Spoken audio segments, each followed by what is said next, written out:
اس کی تربیت کی گواہ تو وہ خود تھی۔ ریان نے واقعی اس کی تربیت بہت اچھے انداز میں کی تھی۔ اس نے کبھی ان کی بات سے انکار نہیں کیا تھا۔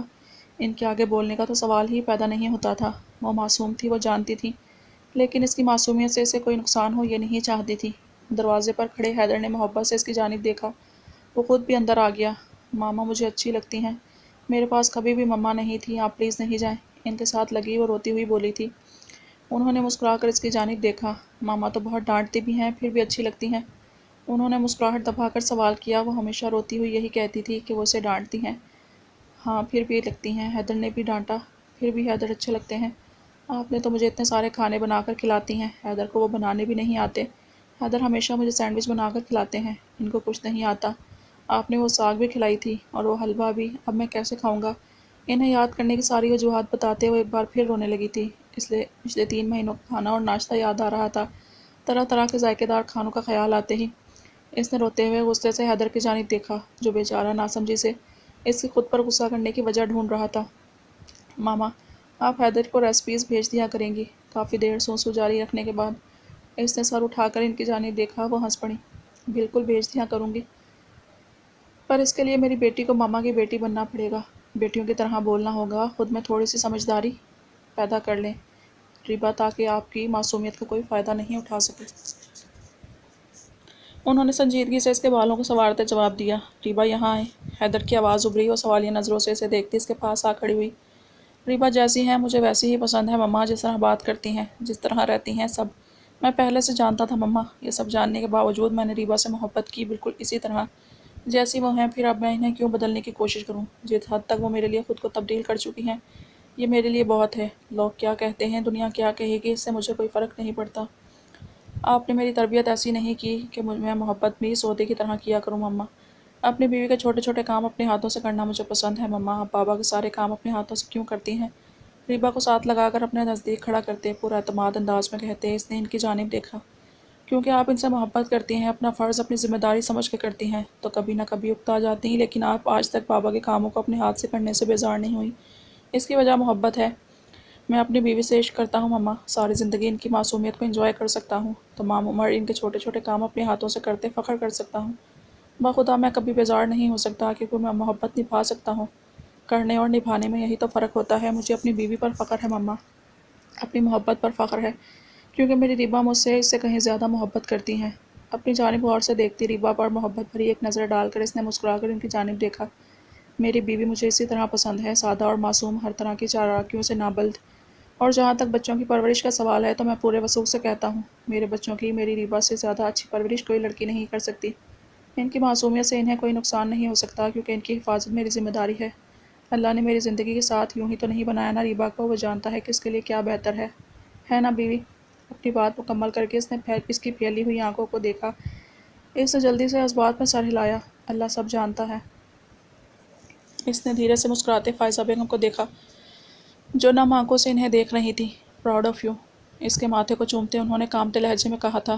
حیدر نے مسکرا کر ایک بازو کے حلقے میں انہیں لیا۔ آئی لو یو، ویسے آپ کو نہیں لگتا میں محبت کے معاملے پر اپنے بابا پر گیا ہوں؟ اس نے شرارت سے کہتے آنکھ دبائی۔ بدماش، باپ بیٹے دونوں ایک سے ہو۔ انہوں نے مصنوعی خفگی سے اسے گھورتے چپت لگائی۔ اب لے جاؤ اسے، بچی کب سے کھڑی ہے؟ ریبا کی جانب دیکھتے انہوں نے شفقت سے کہا۔ ان کا بیٹا اس کے ساتھ خوش تھا۔ ہاں بات کرنا بھی وہ سیکھ جائے گی، وہ میں ابھی آتا ہوں۔ حیدر کو روک کر وہ کمرے سے باہر بھاگی۔ آرام سے ریبا، پیچھے وہ دونوں ہی فکر سے بول پڑے۔ اس کی جلدی پر حیدر بھی پریشان تھا۔ کچھ دیر بعد وہ کمرے میں لوٹی تو اس کے ہاتھوں میں سرخ رنگ کی ایک بڑی سی خوبصورت چادر تھی۔ ان کے نزدیک آ کر دونوں ہاتھوں سے وہ چادر ان کی جانب بڑھائی۔ انہوں نے استفہامیہ نظروں سے اس کی جانب دیکھا۔ حیدر نے حیرانی سے اسے دیکھا۔ یہ چادر ہمیشہ وہ خود سے لگا کر محسوس کرتی تھی، جیسے اس کی خوشبو اپنے اندر اتارنے کی کوشش کرتی تھی۔ اسے یاد تھا رخصتی وقت بھی اس نے یہی چادر پہنی ہوئی تھی۔ میں جب برائڈ بنا تھا، داجان نے کہا تھا اس میں سے ماما کی خوشبو آتی ہے۔ مجھے ماما کی خوشبو پسند تھی نا، اس لیے میں اسے اپنے پاس رکھتا تھا۔ پہلے سب کے پاس ماما ہوتی تھی، میرے پاس نہیں تھی تو میں اسے لے لیتا تھا۔ آپ نے کہا اب ماما ہے، میرے پاس بھی ماما ہے، تو یہ آپ لیں گی تو بگیمبو خوش ہوگا۔ کچھ اونچی ہو کر جیسے تیسے وہ چادر ان کے گرد پھیلا کر اس نے چمکتی آنکھوں سے ان کی جانب دیکھا۔ وہ ساکت سی سامنے کھڑی گلابی گڑیا کو دیکھ رہی تھی، جو ان کے حیدر کے کندھوں سے کچھ نیچے آتی تھی، جو اپنی حرکتوں سے کبھی کبھی زچ کر دیتی تھی۔ لیکن ہاں وہ الگ تھی، صحیح کہا تھا حیدر نے، وہ مختلف تھی کیونکہ وہ منفرد تھی، بہت مشکل اور تکلیف دہ باتیں وہ بہت آسانی سے کر جاتی تھی۔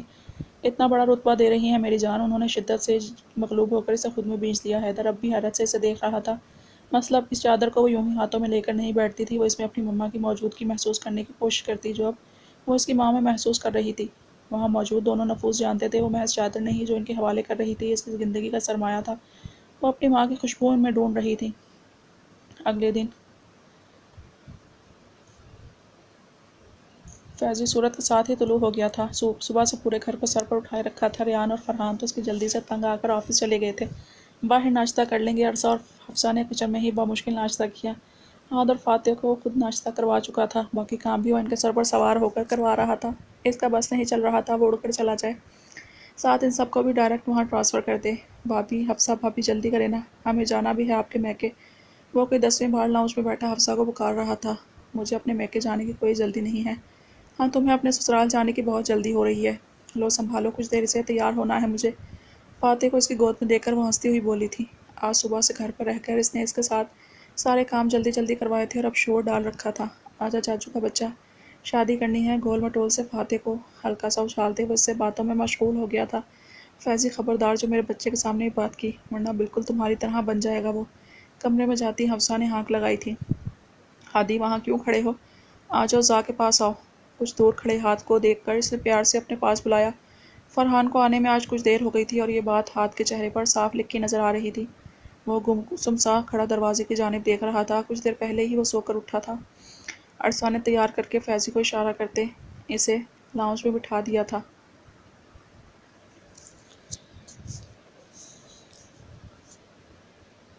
زا، اس نے فیضی کے مخصوص نام سے پکارا۔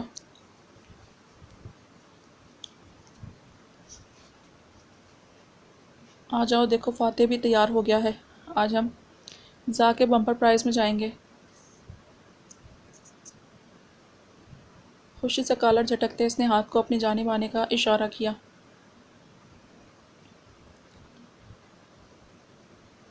وہ اپنے ننھے قدم اٹھاتا اس کی جانب آنے لگا، اس کے قریب آ کر اس نے دونوں بازو پھیلائے۔ فیضی نے مسکراتے ہوئے صوفے پر بٹھا کر اپنی عمر کے مطابق، وہ خاصا سمجھدار بچہ تھا، وہ اور بچوں کی طرح کھیلتا نہیں تھا، اسے کھیلنے کے لیے صرف اپنے بابا چاہیے تھے۔ زا، ہادی بابا نو۔ کچھ دیر خاموشی سے بیٹھے رہنے کے بعد اس نے بھرائی لہجے میں معصومیت سے کہا۔ فیضی دنگ سے اسے دیکھتا رہ گیا تھا، مطلب وہ فرحان کا انتظار کر رہا تھا، اسے ڈھونڈ رہا تھا، وہ چھوٹا سا بچہ اس کے بھائی کی محبت میں بہت آگے جانے والا تھا۔ ہادی، ہادی کے بابا بس آ رہے ہیں بیٹا۔ ہادی روئے گا تو بابا کو برا لگے گا۔ فاتحہ کو پاس رکھے پرام میں ڈال کر فیضی نے اسے گود میں اٹھایا۔ اس کی شدت پسندی وہ سب دیکھ رہے تھے، لیکن اس کی محبت آج دیکھی تھی اس نے۔ ابھی آ جا رہے ہیں بس ہادی کے بابا، اس کے گالوں پر پیار کرتے فیضی نے محبت سے کہا۔ اگلے ہی لمحے ہاتھ نے اپنا چہرہ پیچھے کیا تھا۔ نو ہادی بابا، بابا ہادی، ہاتھوں سے گال کو صاف کرتے اس نے فیضی کو دیکھا۔ فیضی نفی میں گردن ہلا کر رہ گیا، وہ کیسے بھول گیا کہ ہادی صرف بابا کا ہے۔ اپنی تیاری کو فائنل ٹچ دیتے اس نے آئینے میں نظر آتا اپنا عکس دیکھا۔ فیروزی شفون کی خوبصورت گھٹنوں تک آتی فراک میں اس کی گندمی رنگت کھل سی گئی تھی۔ ہاتھوں میں تھوڑی تھوڑی چوڑیاں ڈالنے کے بعد اس نے فرحان کے دیے کنگن پہنے، گھنگریالے بالوں کو پیچھے کھلے چھوڑ کر آدھے بالوں پر کیچڑ لگایا۔ اسے کبھی بھی یوں سجنے سنورنے کا شوق نہیں رہا تھا، لیکن اب وہ عرصہ فرحان تھی، اس کی آنکھوں میں اپنے لیے وارفتگی دیکھنا اسے اچھا لگتا تھا۔ اس کے لبوں پر بے اختیار مسکان ابھری۔ اندر داخل ہوتے فرحان نے یہ منظر دیکھا تھا اور بے خود سا دیکھتا رہ گیا۔ اب وہ کانوں میں چھوٹے چھوٹے آویزے پہن رہی تھی، دائیں کان میں آویزے پہنتے اس کے ہاتھ پل بھر کو ساکت ہوئے تھے۔ ہلکا ہلکا سا میک اپ اس کے گال پر موجود اس نشان کو چھپا نہیں پایا تھا۔ اس کی مسکراہٹ پل بھر کو سمٹی تھی، ان لبوں پر سے مسکراہٹ کا سمٹنا پیچھے کھڑے شخص کو تڑپا گیا تھا۔ سنجیدگی سے اسے دیکھتے وہ اس کے پیچھے آ کھڑا ہوا تھا۔ کمال است، کمال است، اس کے بالوں میں منہ چھپاتے وہ بے خود سا بولا تھا۔ عرصہ نم آنکھوں سے کھلکھلا اٹھی۔ آپ کی باتیں میرے اوپر سے گزرتی ہیں ہادی کے بابا۔ وہ ہنستے ہوئے پیچھے مڑی تھی، اس کے سینے پر سر ٹکا کر شرارت سے بولی، باہر سے آیا ہوں یار، گندا ہو رہا ہوں، رکو بات لے کر آتا ہوں پھر سر رکھ لینا۔ اس کے سجے سنورے روپ پر ایک بھرپور نظر ڈال کر وہ مسکرا کر بولا، آپ مجھے تمام داغ سمیت اپنا سکتے ہیں، میں اس عارضی دھول کی وجہ سے دور ہو جاؤں۔ اس کی کوٹ سے نظر نہ آنے والی دھوپ صاف کرتی وہ کرب سے بولی تھی۔ فرحان نے لب پیچھے ایک نظر اس پر ڈال کر آہستہ سے اسے دور کرتے وہ خاموشی سے بیڈ پر رکھے اپنے کپڑے اٹھاتا باتھ روم کی جانب بڑھ گیا۔ یہ کیا کہہ دیا میں نے، اس نے غصے سے آئینے میں نظر آتے اپنے عکس کو پورا۔ کیا ضرورت تھی اس کے سامنے یہ بات کہنے کی؟ وہ بے چینی سے کمرے میں ٹہلتی اس کا انتظار کر رہی تھی جب وہ تولیے سے بال رگڑتا کمرے میں آیا۔ وہ سرعت سے آگے بڑھی، وہ جو تولیہ اسٹینڈ پر رکھنے لگا تھا اس کے ہاتھوں سے لے کر خود اسٹینڈ پر رکھا۔ فرحان صاف نظر انداز کرتا ڈریسنگ ٹیبل کی جانب بڑھ گیا۔ اس کے ہیئر برش اٹھانے سے پہلے ہی وہ خود اٹھا چکی تھی۔ فرحان نے سنجیدگی سے اسے دیکھا جیسے کہنا چاہ رہا ہو، اب کیا باقی ہے؟ ہلکا سا مسکراتے اس کے بالوں پر برش پھیرنے لگی۔ رومانٹک ہونے کی ناکام کوشش کرنے میں میرے بال نہ بگاڑو، سرد آواز میں کہتے اس کے ہاتھ سے برش لیا جسے وہ اس کے بالوں میں چلاتی پتہ نہیں اسے کیا بنانے کی کوشش کر رہی تھی۔ عرصہ کھلکھلا کر ہنس پڑی۔ فرحان نے بے اختیار پہلو بدل کر رہ گیا۔ دل نے شدت سے یہ منظر مزید دیکھنے کی خواہش کی تھی۔ ایک جادو دکھاؤں آپ کو فرحان صاحب؟ اس کے ہاتھ سے پرفیوم لے کر لاٹ سے اس پر اسپرے کرتی وہ سرگوشی کی سی آواز میں بولی تھی۔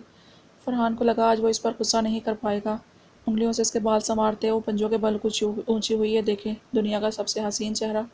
عرصہ فرحان مرتضیٰ کا چہرہ ہاتھ کے اس انداز میں اس کے گردن میں اپنا آدھا چہرہ چھپاتی وہ مسکراتے لہجے میں بولی تھی۔ اس کے اشارے پر فرحان نے ٹرانس کسی کیفیت میں آئینے میں دیکھا۔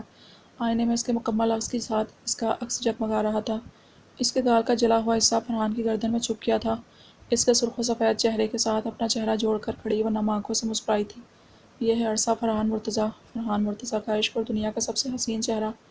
وہ اسے پوری طرح اپنے آگے کھڑے کرتے اس کی نم آنکھوں میں آنکھیں گاڑے مضبوط انداز میں بولا تھا۔ اور یہ ہے عرصہ فرحان کا عشق، اس کے چہرے کا حسن کا راز فرحان مرتضیٰ۔ اس کی جانب گھومتی وہ بھی اسی کے انداز میں بولی تھی۔ فرحان نے سر کو خم دیتے پورے حق سے یہ حسین اظہار وصول کیا۔ آپ کا باڈی گارڈ کہاں ہے آج؟ ابھی تک سننے کے لیے نہیں ملا۔ بابا مما نو، بابا ہادی اس کے انداز پر وہ ہنس پڑا۔ میرے باڈی گارڈ کو خبر ہی نہیں ہے کہ میں آپ کے پاس ہوں، پچھلی جانب سے آیا ہوں۔ آج اپنی بیگم کے شکوے دور کرنے کا ارادہ تھا۔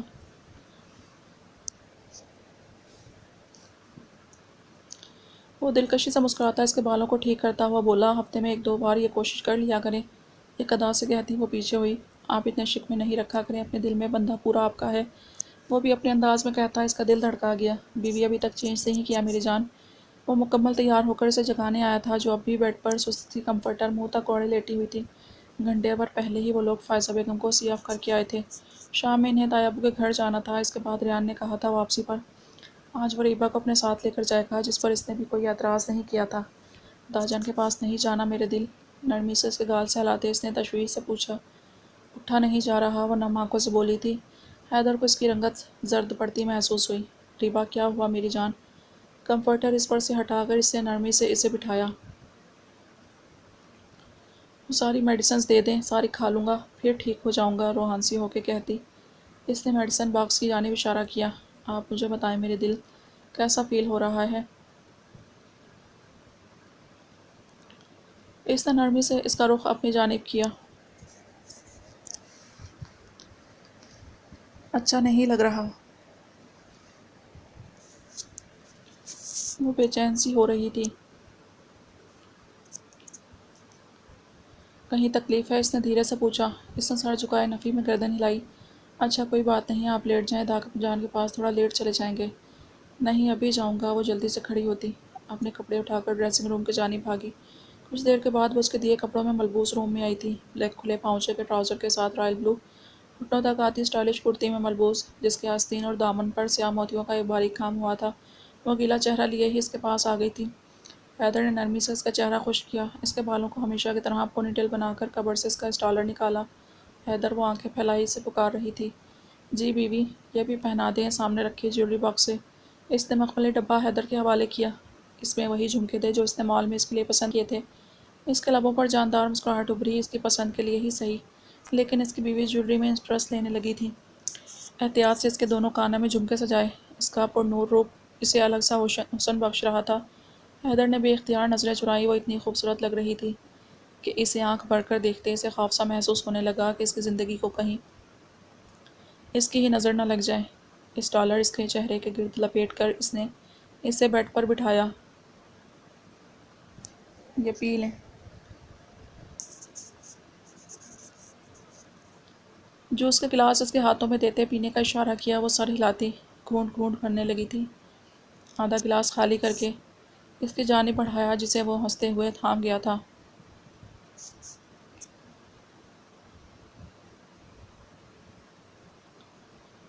یہ تیاری جانا بالکل سامنے نکسک سے تیار کھڑی حفصہ کو دیکھ کر وہ مسکرا کر بولا۔ اس نے محبت سے اسے دیکھا۔ اپنے دیور کے لیے لڑکی دیکھنے جا رہی ہوں، بڑی بھابھی ہوں میں۔ بالوں کو پیچھے کی جانب کرتی وہ مان سے بولی۔ ریان مسکرا اٹھا۔ اپنی بہن کے لیے بھی جا رہی ہیں؟ اس نے جیسے اسے یاد دلایا تھا، آپ کی نسبت سے جو رشتے مجھ سے جڑے ہیں، مجھے اچھا لگتا ہے میں ان سے پکاری جاؤں، آپ کی نسبت سے جانی جاؤں۔ وہ موہنی سی مسکان لبوں پر سجائے مگن سی بول رہی تھی۔ ریان نے مسکراتے ہوئے اس کے بالوں کو اپنے ہاتھ میں لیا، دھیرے دھیرے انہیں بل دیتے بریڈ ٹیل بنا کر ہاتھ اس کے آگے کیے۔ حفصہ نے ہنستے ہوئے کلپ اس کے ہاتھ میں تھما دیا۔ آپ نے پکارا جانا ہی میری نسبت سے ہے میری جان۔ میرا نام آپ کے نام کے ساتھ بچپن سے جڑا ہے اور یہ ہمیشہ جڑا رہے گا، اس کے ماتھے پر بوسہ دیتے وہ عقیدت سے بولا تھا۔ اچھا شریک حیات اللہ کی جانب سے انسان کے لیے بہترین تحفہ ہوتا ہے، کیونکہ یہ وہ واحد رشتہ ہوتا ہے جن سے ہماری روح جڑی ہوتی ہے، وہ روح کی تسکین کا ذریعہ ہوتا ہے، اور آپ وہ ہیں میرے لیے اللہ کا دیا بہترین تحفہ، روح کی تسکین کا ذریعہ۔ اس کے دوپٹہ نرمی سے اس کے سر پر سجاتے وہ نرم مسکراہٹ لیے بول رہا تھا۔ وہ سرشار سی اسے سن رہی تھی۔ بھیا، آپ کے نکلتے نکلتے میری بارات کا وقت ہو جائے گا، اب تو آ جائیں۔ باہر سے فیضی کی آواز آئی۔ وہ دونوں ہنس پڑے۔ صحیح کہتی ہے حریم، ترسا ہوا آدمی ہے یہ۔ ریان نے ہنستے ہوئے حریم کی بات دہرائی۔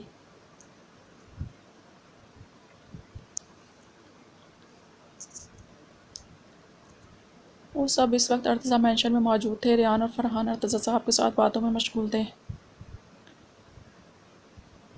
ہاتھ خاموشی سے فرحان کی گود میں بیٹھا اس کے ہاتھوں پر اپنے ننھے ہاتھ رکھے اس کی انگلیوں سے کھیل رہا تھا۔ فیضی اور حریم کے نکاح کی ڈیٹ 2 ہفتوں بعد کی رکھی گئی تھی۔ حریم ڈنر کے وقت ان کے سب کے پاس آ کر بیٹھی تھی اور اس وقت سے چپتی پھر رہی تھی۔ کیسی ہے میری بیٹی؟ ماما کو یاد نہیں آتی میری گڑیا کو؟ سمیرہ بیگم کے حفصہ سے لاڈ ختم نہیں ہو رہے تھے۔ ریان بزی ہوتے ہیں ماما، اور ان کے بغیر کہیں جانا مجھے اچھا نہیں لگتا، وہ دھیرے سے مسکرا کر بولی تھی۔ انہوں نے دل ہی دل میں اس کی بھلائی لی۔ عرصہ بیٹا کیسی ہو تم؟ ماشاءاللہ کتنی پیاری لگ رہی ہے میری بیٹی۔ حفصہ کو ساتھ لگانے کے بعد انہوں نے عرصہ کو بھی ساتھ لگایا۔ اس کی آنکھیں ہمیشہ کی طرح نم ہوئی تھیں۔ مائیں اتنی پیاری ہوتی ہیں، اس نے کب محسوس کیا تھا؟ ٹھیک ہو ماما؟ اس نے حفصہ کے ہی انداز میں انہیں ماما کہا۔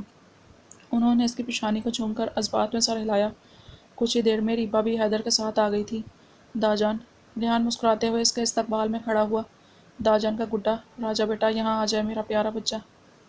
وہ فوراً اس کے سینے سے لگی تھی۔ کیسا ہے میرا بچہ؟ اس کی پیشانی چوم کر اس نے پیار سے پوچھا۔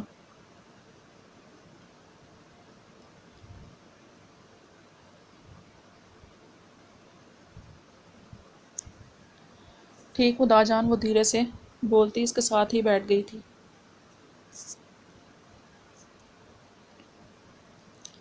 ڈیٹ فکس میری اور یہاں میری دلہن ہی نظر نہیں آئی، پتہ نہیں کہاں چھپی بیٹھی ہے بیبی ایلیفنٹ۔ وہ بڑبڑاتا ہوا سب پر ایک نظر ڈالتا اس کے کمرے میں آیا۔ وہ ڈریسنگ کے سامنے بیٹھی چاکلیٹ کھا رہی تھی۔ استغفر اللہ فیضی بیٹے، آدھا بجٹ راشن کا تیار کر لے۔ وہ بآواز بلند بڑبڑاتا کمرے میں داخل ہوا۔ حریم اچھل کر کھڑی ہوئی، ہاتھ میں تھامی چاکلیٹ زمین پر گری۔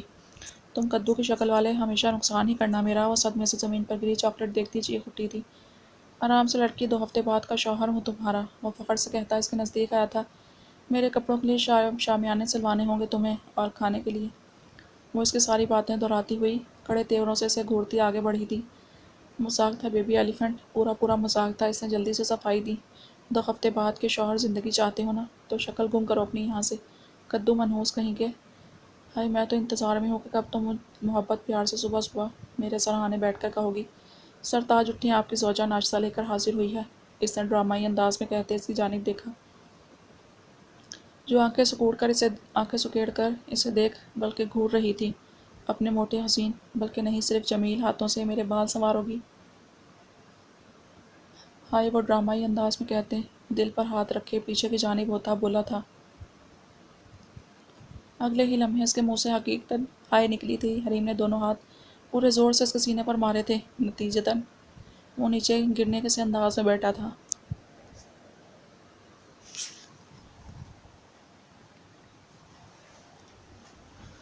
بیبی ایلیفنٹ تمہیں تو میں، وہ کہتا اٹھ کھڑا ہوا۔ بدلہ پورا ہوا، وہ ہاتھ جھاڑتے مزے سے بولی تھی۔